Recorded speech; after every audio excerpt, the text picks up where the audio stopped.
जो हमारे चित्त की वृत्ति है, अहम वृत्ति, मैंने किया, मेरे से हुआ। इसलिए कर्म के त्याग की बात नहीं है, कर्ता भाव की त्याग, अहम वृत्ति का त्याग, कर्म फलाकांक्षा का त्याग। सदकर्म करने के बाद अगर सत्कार की आकांक्षा है और सत्कार प्राप्त नहीं होगा तो आप कर्म के प्रति उपरत हो जाओगे। और भारत ने इस भ्रांति को पाला, उसका दुष्परिणाम हुआ कि भारत दरिद्रता का शिकार हो गया। हमें कर्म योगी बनना था, हमें कर्मनिष्ठ बनना था, हमें कर्म की आग में तपना था। इसलिए उस युग में स्वामी विवेकानंद ने कहा था, कुछ और नहीं तो मैदान में जाके फुटबॉल ही खेल लो, क्योंकि कभी कभी तमस भी सात्विक लगता है। तमस और प्रमाद में गिरा हुआ व्यक्ति अपने को सात्विक समझने लग जाता है, कर्म का त्याग कर देता है। कर्म का त्याग नहीं करना। सब कर्मन की बांध गठरिया फेंक गुरु दरबार, अहम वृत्ति का त्याग कर दे, वो निर्बंध जितात्म मुक्ति दे, करी है भव से पार। आपके मन में जो उथल पुथल मची हुई है, मैंने किया ये परिणाम नहीं आया, मैंने किया ये परिणाम नहीं आया, परिणाम पर नजरें गड़ी पड़ी है। भगवान ने कहा मां फलेश कदाचन कर्मण्येवाधिकारस्ते। और कदाचित हम इस बात को समझें, जीवन अद्भुत पुरुषार्थ और मेहनत जबरदस्त करनी चाहिए। पुरुषार्थ के कीर्तिमान स्थापित कर देने चाहिए। कभी फ्री लोडर मत कहलाओ, कभी दूसरे की पिद्दी पे चढ़कर कोई लक्ष्य पाने की कल्पना मत करो। कोई दूसरा कमा के आपको खिलाए, ऐसा जीवन तो बर्बाद जीवन होता है। वो आत्मा को क्या पाएगा जिसने शरीर के पोषण के लिए किसी दूसरे की निर्भरता को स्वीकार कर लिया। उचित नहीं है। जिनके माथे पर मेहनत से नहीं छलकता मीत पसीना, काम चोर जो बनकर चाहे इस दुनिया के अंदर जीना, उन्हें धरती का भार कहेंगे, एक नहीं 100 बार कहेंगे। जो रिश्वत लें, टैक्स चुराएं, काले धन से भरे तिजोरी, घर की पूंजी बाहर भेजें, चुपके चुपके चोरी चोरी, चोरों का सरदार कहेंगे, एक नहीं 100 बार कहेंगे। परिश्रम का पसीना, मेहनत का पसीना, उसके बाद रोटी खाने का दिल करे। अपने आप को समाधान दो कि आज मैंने 8 घंटे श्रम किया, परिश्रम किया, अब मुझे अधिकार है रोटी खाने का। इसकी तेजस्विता कुछ और होती है। इसलिए कर्म का त्याग धर्म के नाम पे शोभा नहीं देता। इसलिए ऐसे निठल्ले और अकर्मण्यों ने धर्म के जगत को बदनाम कर दिया।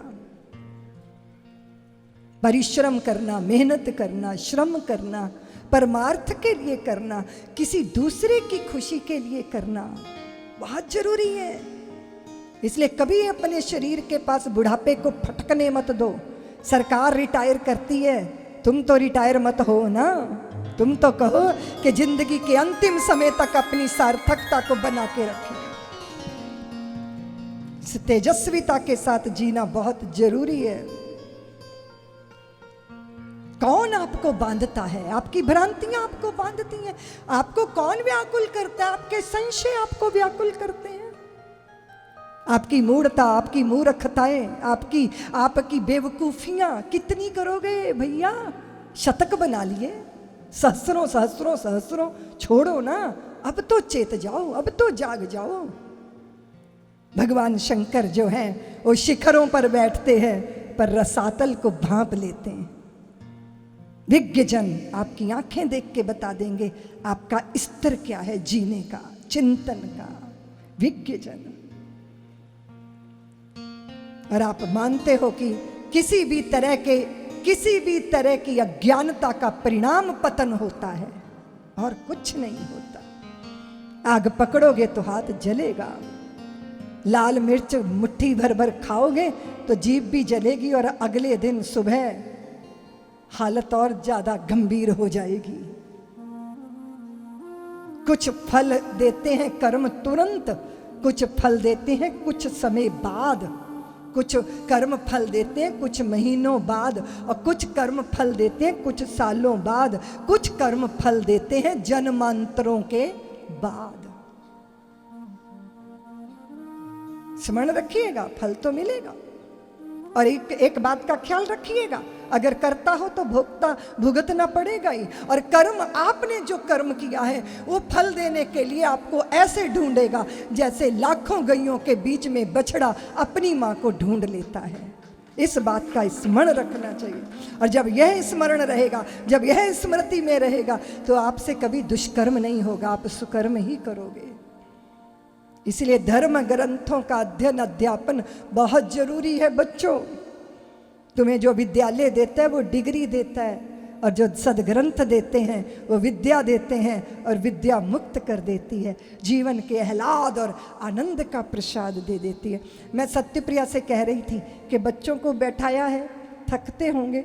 वे बोली, दीदी माँ उन्हें भी तो सुनना चाहिए, उन्हें भी जानना चाहिए कि जीवन का रहस्य क्या, जीवन कैसा। आपने वाणी से कुछ बोला, उसका परिणाम क्या आएगा।